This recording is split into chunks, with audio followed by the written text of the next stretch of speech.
Hey everybody, my name is Grant Coates. I live in Hamilton, Ontario. I play guitar in Sick of Shit, and I play drums in System.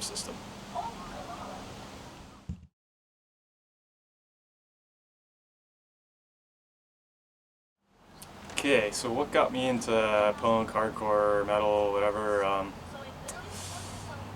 My first real love in music was actually Weird Al Yankovic. So maybe that makes a little bit of sense. And then from there, I kind of got into to Run DMC and like Beastie Boys, Fat Boys, stuff like that. And then of course Run DMC had the crossover with Walk This Way, and that kind of got me into Aerosmith and hard rock stuff a bit. And then got a little heavier as I went along there. Got into AC/DC, Guns N' Roses. Then started getting into Metallica, Anthrax, Suicidal, and then that just kind of was like, wow, that just made my jaw drop. I didn't believe some music like that could even exist, you know. It just blew my mind. So I had to have more. And when I was about 13, that same summer there, after all the hard rock stuff, a friend of mine, his older brother, who unfortunately was a Nazi skinhead, but he had all these, like, we'd always be skating in his driveway, skateboarding in their driveway, and he would be pulling in his like muscle car there, and he'd have like Dago Abortions and Ramones and stuff blasting, and then he noticed that I was kind of interested into it, so he gave me a tape of DRI 22 song EP, and that just blew my fucking mind. I just couldn't believe it. I just listened to it over and over, and then I started discovering. I finally got cable. I didn't have cable for a long time, and I got Much Music, so I was watching like the Pow Hour and stuff like that, and just other little snippets of like, you know, Sex Pistols and things like that.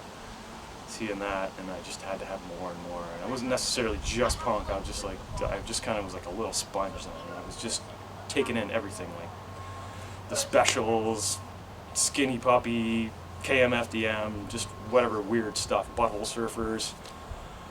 Then I ended up going to high school, and I met another kid, this kid named Brandon Baller, and he was a bit more into punk, and he kind of took me under his wing, and he got me into a whole bunch of stuff. But the thing that I distinctly remember is he gave me a tape with Black Flag, My War, Exploited, Jesus is Dead 12-inch, and DRI crossover.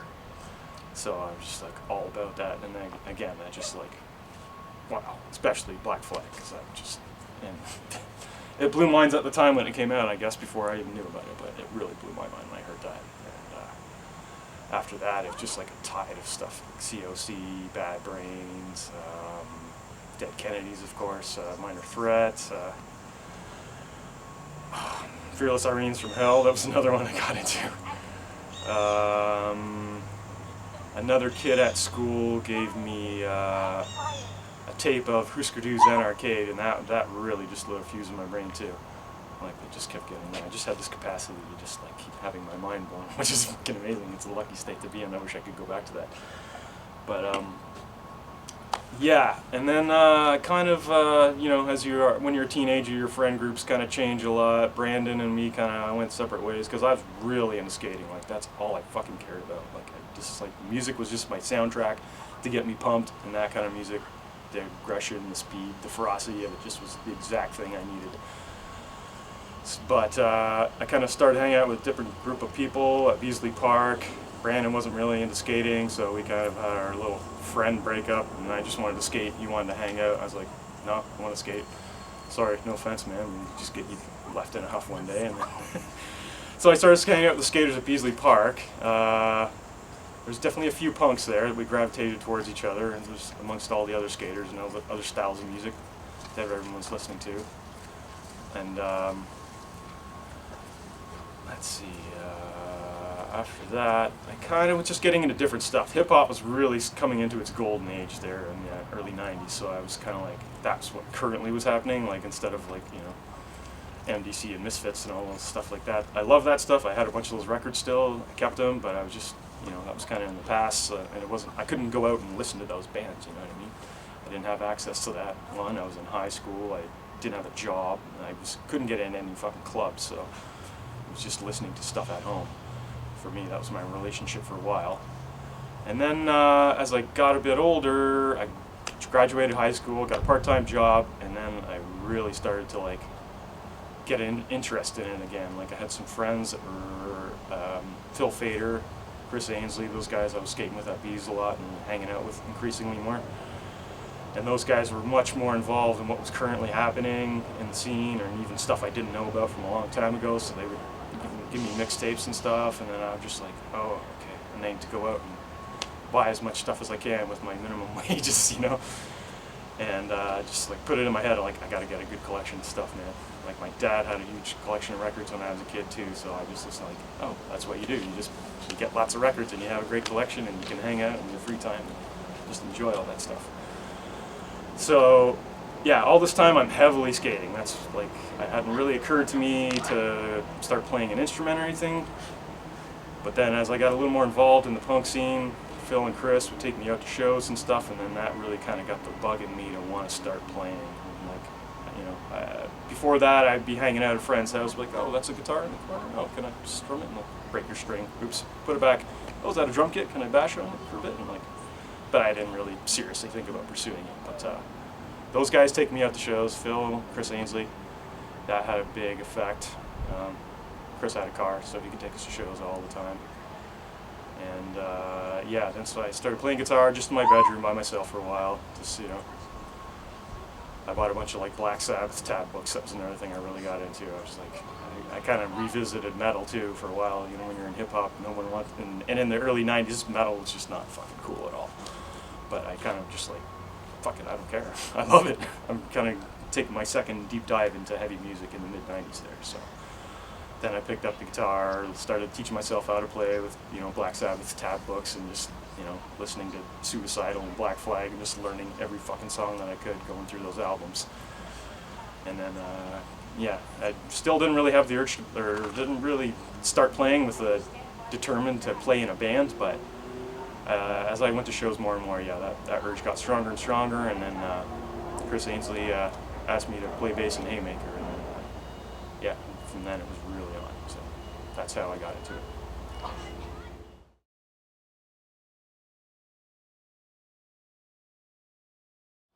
Okay, so some of my main influences, I guess it makes sense to start from the beginning. Again, my dad, being a music lover, and just his sort of hard work ethic. He was a farmer, and for some reason took a farm as a hobby, even though he had a full-time job working a sheet metal worker. So I grew up around that. I'd shovel a lot of horse shit, pull a lot of nails out of a lot of boards, and, you know, huck a lot of hay bales and stuff like that. So he taught me how to finish the job, you know. And just when I tell him it's done, he'd come over there and, no, you missed that, and that. So I kind of carry that with me to up to now. Getting more onto the musical side of things, or actually no, let's go with skating, because that's kind of more in the chronology of events. Skating, Beasley Park. Beasley Park had a huge influence on me, because that's kind of, I moved to Hamilton in the North End, 1989. I had a few little buddies there, but within a year or two, they'd all quit skating, and I was just like, fuck, I'm just getting started, man. Like, who am I going to skate with? So I knew Beasley Park was there, so I just kind of started hanging out there every day, and those guys kind of took me there under their wing, their collective wing, and yeah, everybody was really supportive, and we just kind of fed off each other's energy. My friend Mike Smith in particular, he opened up a skate shop around '94, and he was always super supportive of me, and always encouraged me, and like, he was hooking me up with product and boards, because I was pretty poor, didn't have a lot of money to spend on that kind of stuff. Again, a bit before I got a job or anything, so he helped me out a lot, so I had to give him and encourage me, and just like, you know, took me around, drove me around, he drove, I didn't. Took me to all kinds of spots, encouraged me, you know, was like, I know we're gonna go to this spot, there's that ledge, and I know that you can do this. I'm like, you think so? I'm like, yeah, fucking do it. I'll bring the video camera and we'll film it. I'm like, okay. So that, you know, that just bolstered up my self-confidence and just got me stoked.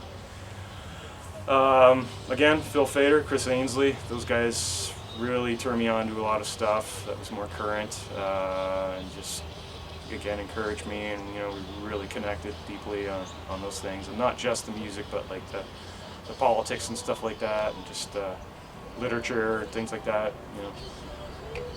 That definitely was a big influence. and the people I've played in bands with too, whether I realize it or not. Like, got to give it up for Nathaniel, Nate Overholster. I've been playing in bands with him since like 2003. Multiple bands, multiple formats, all kinds of different instruments. We were both playing in different projects. So that's probably influenced me more than I can even consciously realize, just how we put a song together and things like that, just how we operate as a band, and you know, what we put up with, what we don't fucking put up with as players, and for shows that we agreed to do and things like that.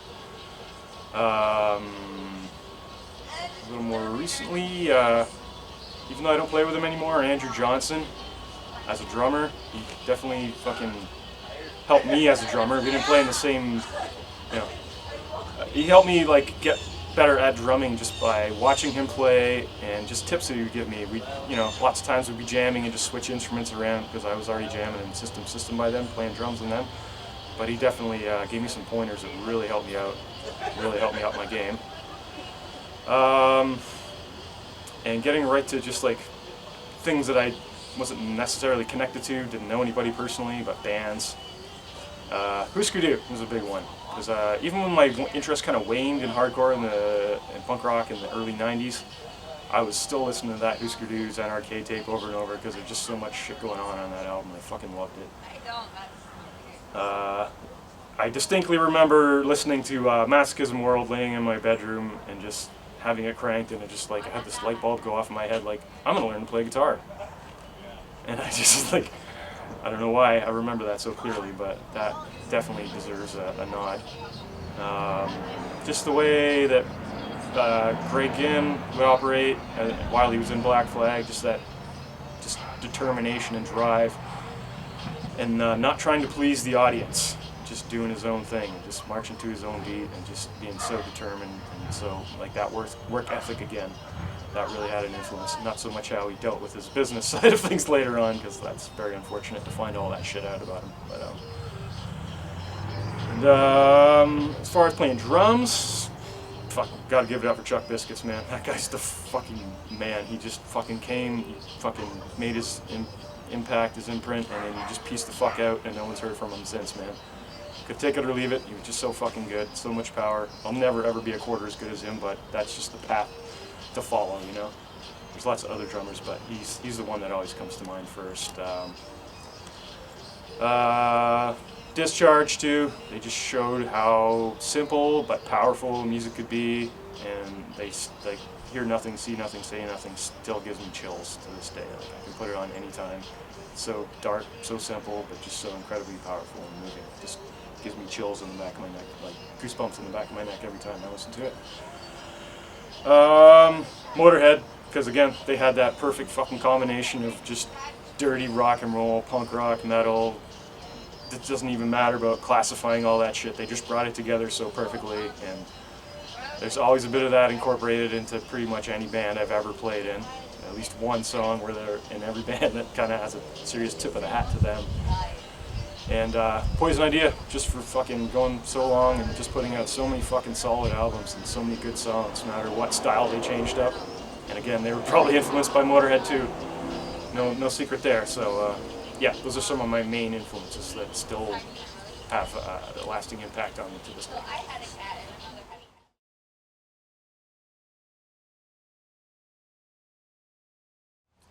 Okay, first live music I remember seeing would be being at a bluegrass festival, actually, as a kid, going camping when I was maybe like 10 years old. It was a weekend long kind of thing.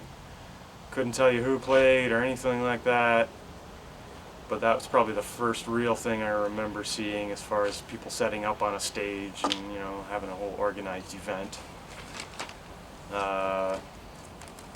My dad would have at his farm in the back, they'd have corn roasts and stuff like that, and his friends' bands would, you know, set up and just play covers or whatever like that, but couldn't even tell you the names of any of them either, for that matter, or if they had names. But the first real show would be a punk show, and that was seeing All and Flag Camp and some other opening bands that I can't remember who they were, but that was at the University of Guelph in the basement there, probably winter of 1991. And that was like another little revelation for me. because that was the first time I'd ever really like been surrounded by that many punk rockers in a room. You know, I was used to just being like the one or two odd kids in the hall at high school, or you see somebody walking down the street and like, oh, who's that punk? I never met him before. So that was kind of like my first like tribal gathering kind of feel there. So that was pretty cool. I got stoked on that. Didn't go to any shows for a long time after that. Was just completely consumer skating again. Still listening to music to get me pumped, punk music to get me pumped, but once I kind of was a little older and had money and could drink and go to bars and all that, the next thing I really remember a band that made an impression was lots of Riot Star shows at the Corktown. Those were fucking wild, man. Very chaotic affairs, but yeah, those are my earliest show memories.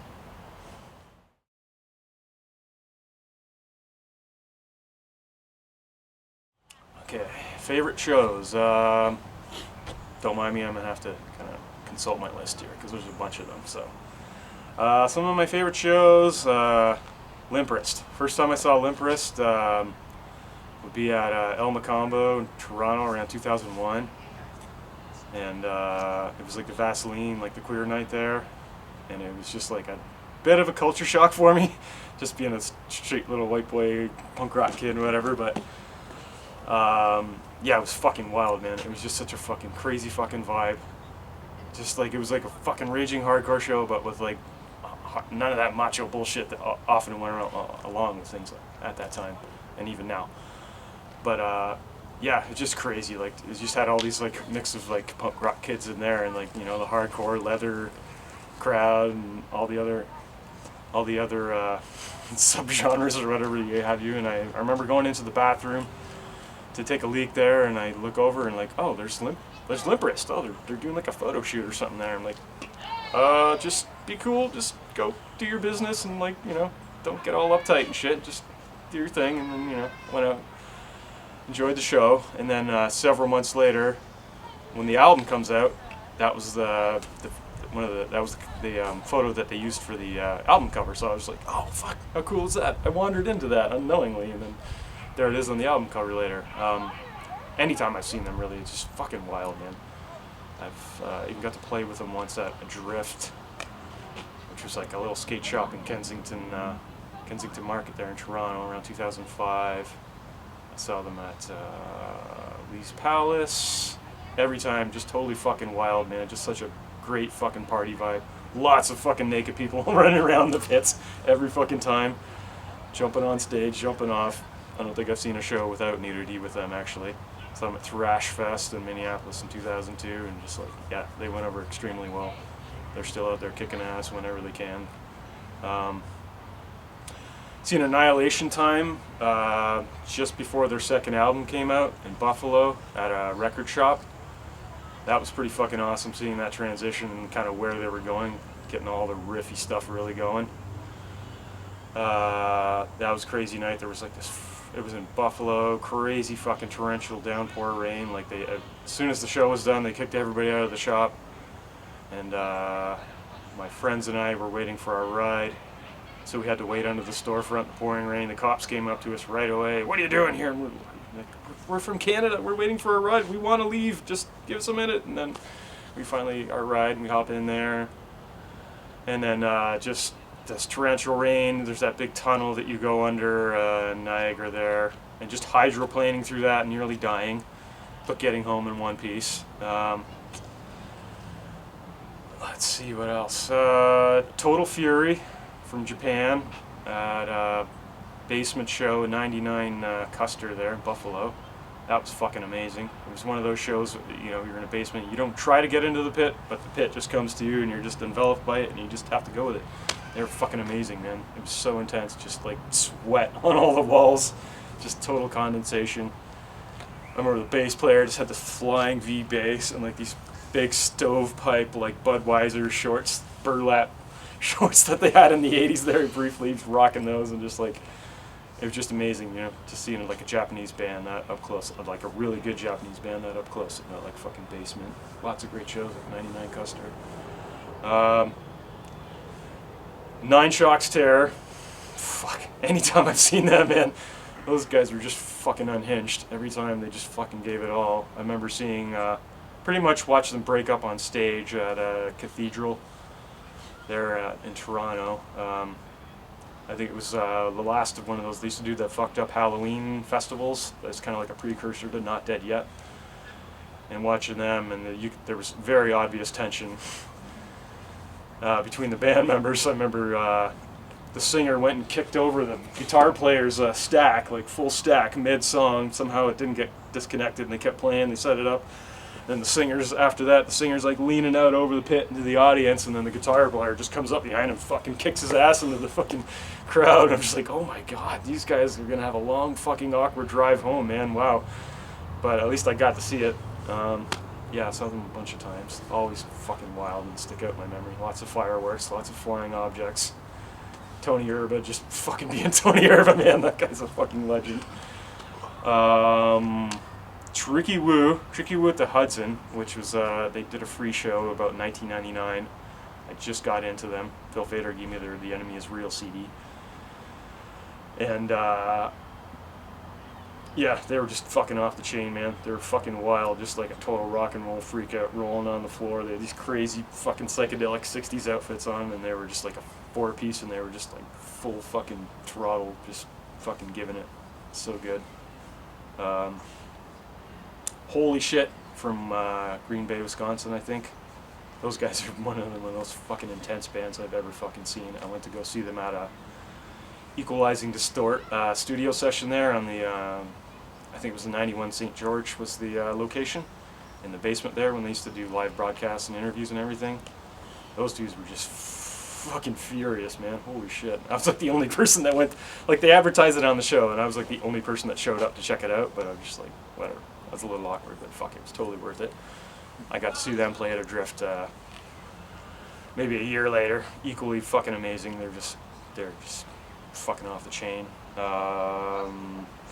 Okay, another favorite show I should mention, seeing The Haunted at I think it was the Big Bop or Reverb, I forget, one of those upstairs clubs adjacent to the cathedral. Just as they had their second singer, Marco Arto, I think.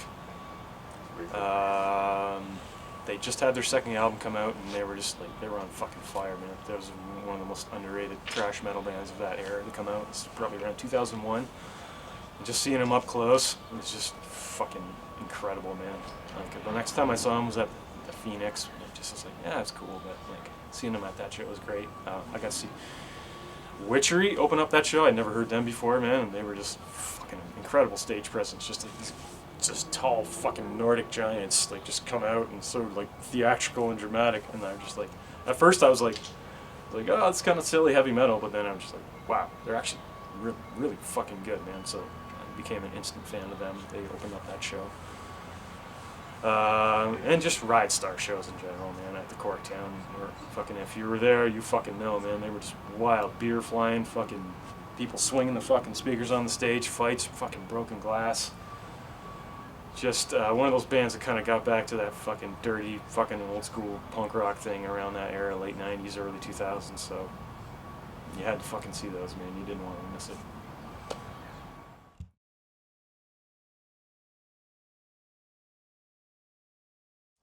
Okay, so my history of bands that I played in goes back to 2000 with the first band I played in, and that was Haymaker. I played bass in that. That was a very intimidating fucking experience for me to join, because those guys were all well-established dudes that had played in some pretty fucking, you know, cult, underground, fucking, very, you know, popular, influential bands, Left 4 Dead. So I'm just like, okay, well, if you can't find anyone else, then I'll play. But I don't own a bass or anything. But yeah, Chris Ainsley asked me to be in that, and another friend of mine, Jamie McGinnis. Both those guys I've been skating with for years and years, so that kind of made me feel a little more comfortable getting in. I didn't play in that too long, maybe not even 6 months. Just played the first couple shows and did the demo. Then I kind of got the boot from that, and they kind of settled into their classic lineup there with Curtis on drums and Bigley on bass, and fucking, you know, the rest is history there. They made the right move. I don't begrudge them for that at all. After that, it was Black Eyes Club. That was like probably spring of 2001. I kind of reconnected with my buddy John Krutoff, who I'd met as a teenager about 10 years earlier from Brandon Ballard. He introduced me in high school. We would hang out at his place in his parents' basement, listen to records. So we met up with him after he moved back from Texas, and we started this band, Black Eyes Club. Really fast, thrashy, like kind of fastcore kind of thing. That was kind of like my first experience, like writing original songs of my own and contributing. And that lasted for about 2-3 years, maybe, up till 2003, if you want to be really generous, but functionally till about 2003. Then I started playing in this band, which originally was called Send More Cops. That's where I met Nate Overholster, Brian Ram, Dan Johnson on drums. They all had this other band called Rip to Shit that had kind of fallen apart, but still wanted to keep playing, so I was asked to join on as second guitar player, and my other skateboarding friend, Brett Hawley, was the front man. He'd never really sang in a serious band before, so we're just like, okay. And that kind of went through an awkward period for about the first year of trying to get our sound and our groove and figuring out what worked for us. And by that point, we'd realized there was another band in Boston, another hardcore band called Send More Cops, and we're like, nah, fuck. All right, let's come up with another name. And so we went with Gunnar Hansen, which is the name suggested by Phil Fader, who again is kind of the catalyst. He maybe didn't play in a lot of bands, but he introduced me to a lot of people and just kind of made those connections for me. And he introduced me to Brian, the bass player of Gunnar Hansen, and who I subsequently met Nate through. And we got that going, and by the time we changed our name to Gunnar Hansen, we kind of got our sound down and started to kind of really gel as a band and start to get to play a lot of shows out of town and everything. And played a fuck of a lot of shows in Toronto, Raining Sound, Jimmy Vapid's record store there on Hess and King. Played the Underground a lot, Corktown many, many times.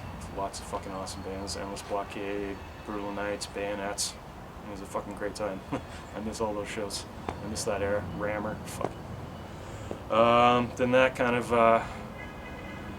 petered out around the end of 2006. Drummer just wasn't into it, and we were kind of burnt out and just didn't really know who to ask to play drums for anymore. So we're kind of like, well, we have to record the rest. We recorded one 7-inch, and we had another 7-inch worth of songs that we made a pact to at least record and put out, even if the band wasn't around. So we got back to that later. But in the meanwhile, me and Nate and Brett decided to start another band called Never Trust around the summer of 2007.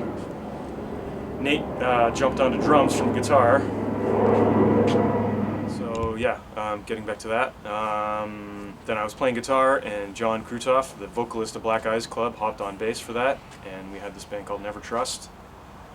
We only were around for about a year. We played one show, basement show in Toronto, and then everything fell apart. I had kind of tendonitis in my hands, and just didn't feel like it was really working out, so kind of bailed on that, stopped playing music for a little bit till my hands healed up, and then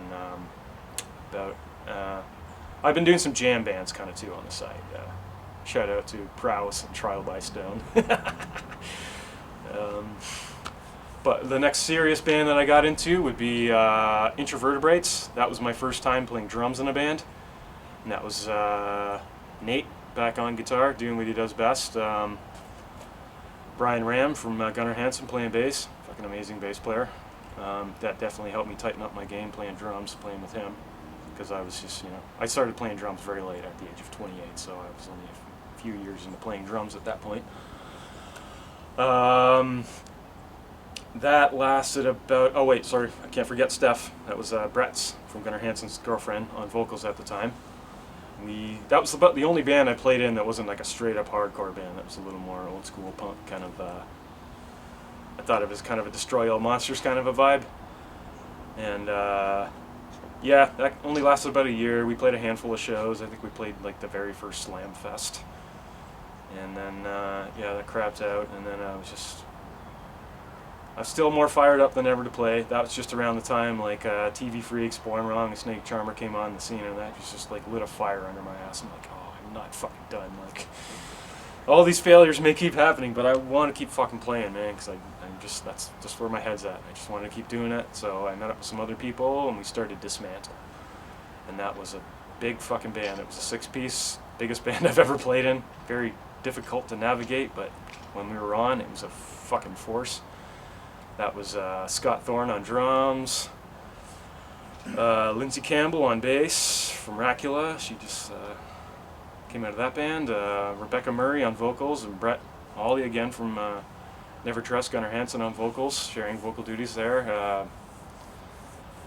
Kim Crawford, who used to play in Non-Passive Resistance. He was a vocalist, but him and I were playing guitar in that band, and I think that's everybody, yeah. And we had a very tumultuous but wild fucking experience. It lasted about a year and it exploded spectacularly. Wow. And around the end of that band, System started. So that was around, I want to say November 2012, that System kind of had its humble origins there. It was just me and Nate for the first couple months. Just me playing drums, him playing guitar, or I don't think we were singing anything yet, but he agreed, he wanted to sing, so that was kind of the plan.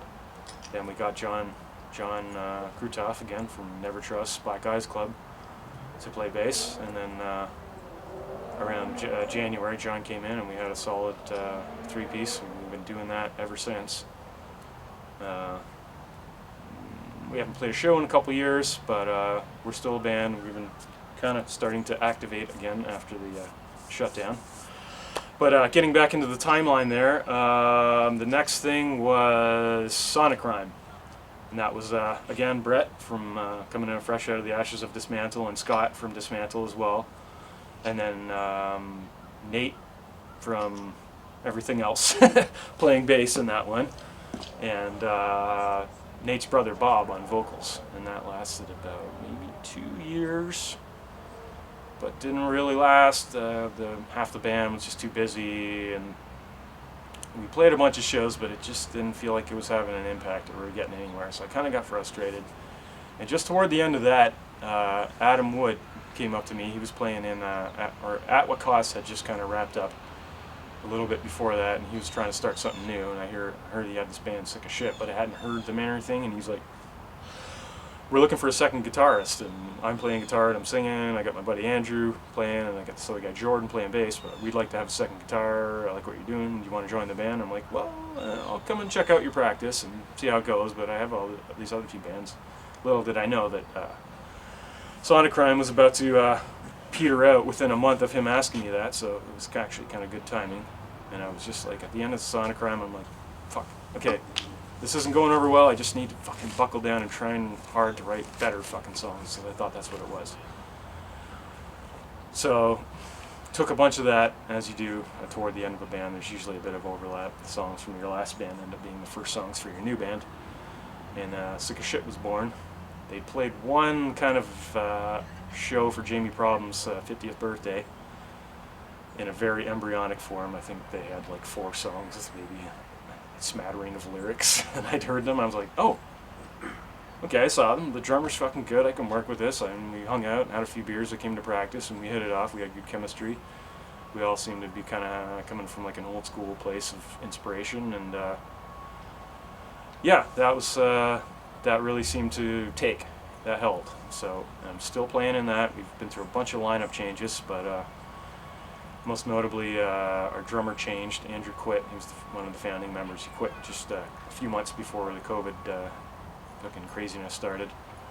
But we got our new drummer, Jeremy, and he just kind of got his feet wet just before the shutdown there. He played a few shows with him. He's been a fucking phenomenal drummer. And we're just kind of starting back up now after, with System and Sonic Rhyme. Or Sick of Shit. Too many bands with the letter S in the fucking name. Fucking. So we're just kind of getting started, and we're all pretty fucking stoked, and it's feeling really good. So yeah, System, Sick of Shit, that's what's happening now, and that's what we're going to keep forging on with.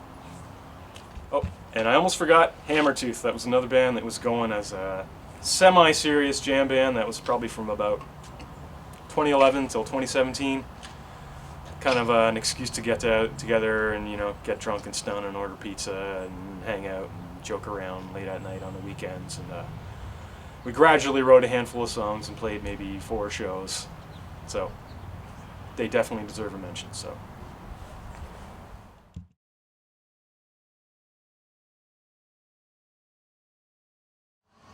Okay, so some of the craziest shows that I can remember at this moment. Haymaker always comes to mind right away. If you've ever seen a Haymaker show, you'll understand why.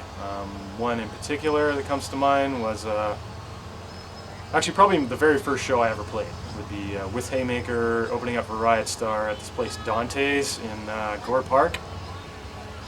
And yeah, I was pretty nervous and awkward. I think I actually paid to get in the show. I was like, hey, where do I plug in my speaker cabinet? Like, I didn't know anything. It was so green and raw and rookie. But the show went alright. I only made a few little mistakes, and then, you know, it went over pretty good. Got a good charge after that. I was like, fuck, okay, well, I can't wait to do this again. This is amazing. So then Helen Killer plays next, and then Riot Star go up, and there was like this big iron gate leaning right on the side wall beside the bands that were playing up there, and like within a song or two, man, that thing goes flying and just fucking chaos breaks out. Fucking cops start piling in the place.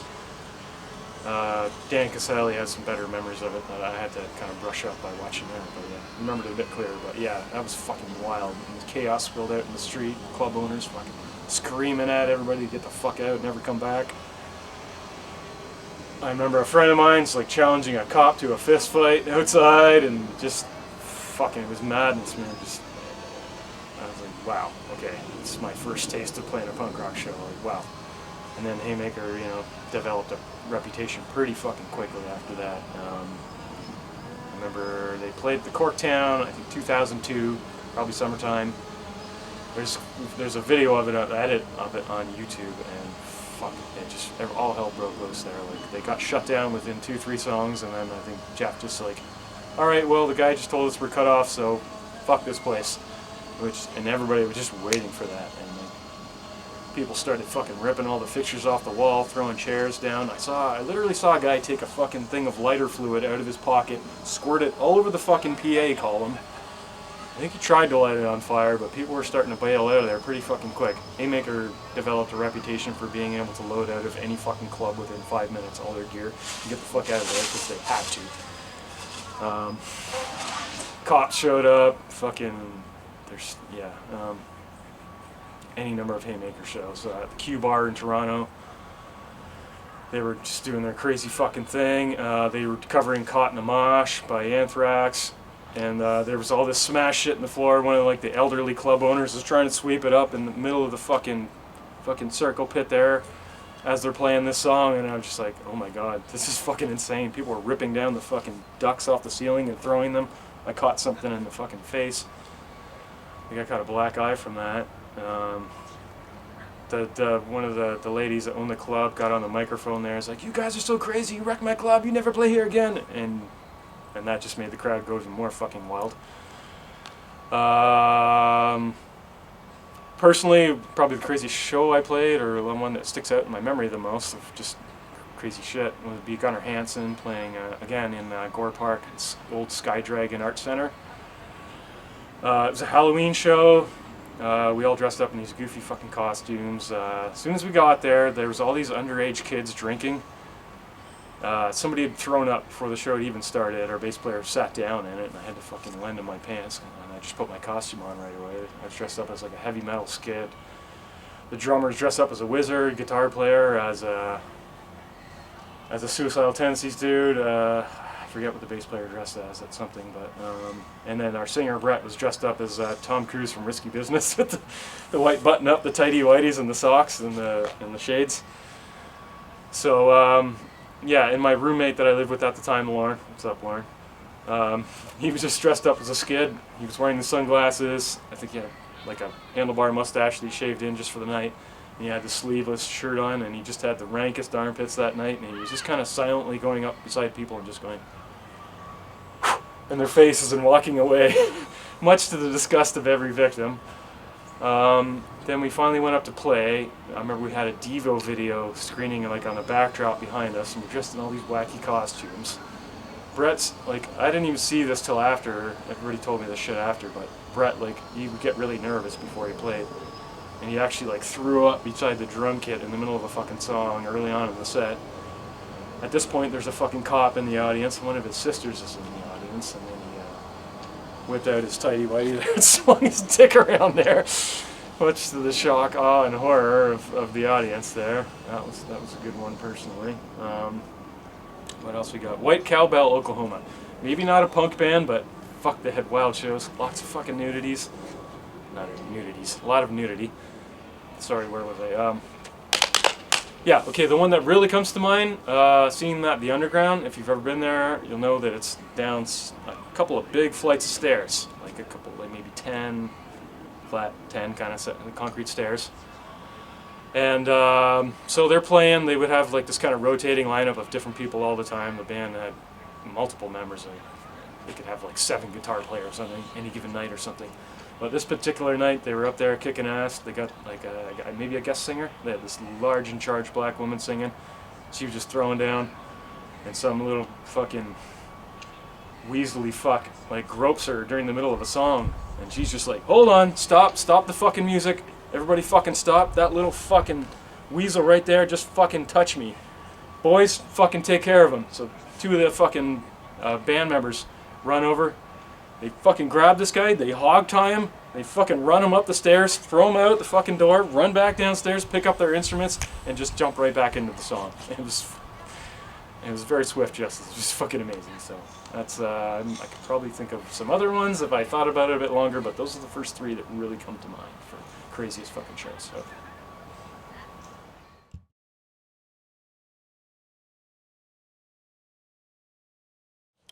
Okay, what do I like the most about being a musician?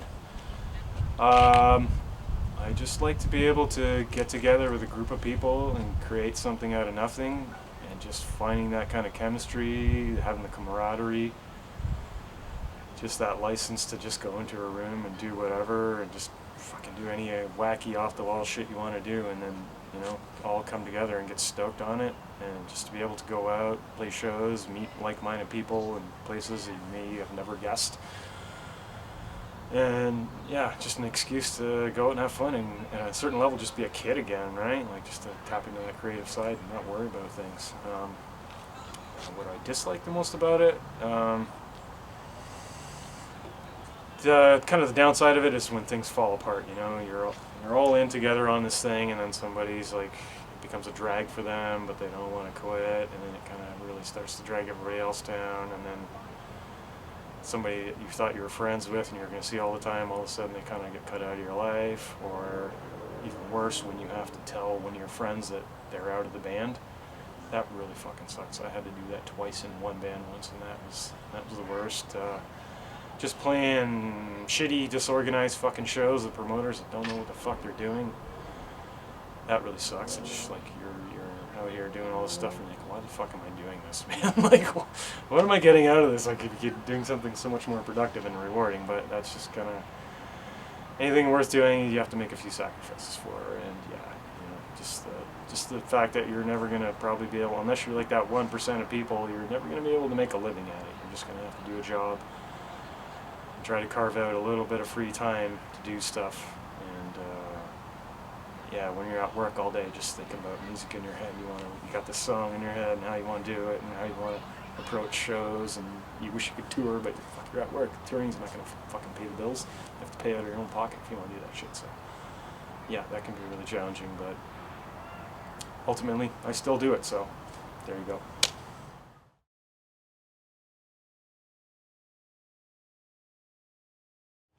My most useless talent? Riding a skateboard and playing punk rock music. What could be a more useless fucking talent than those? Fuck, enough said.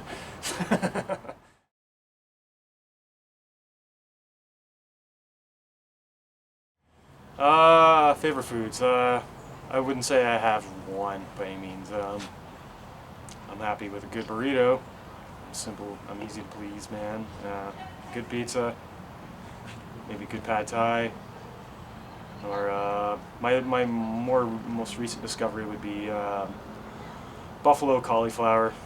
That's one thing I can actually make in the kitchen, and I'm semi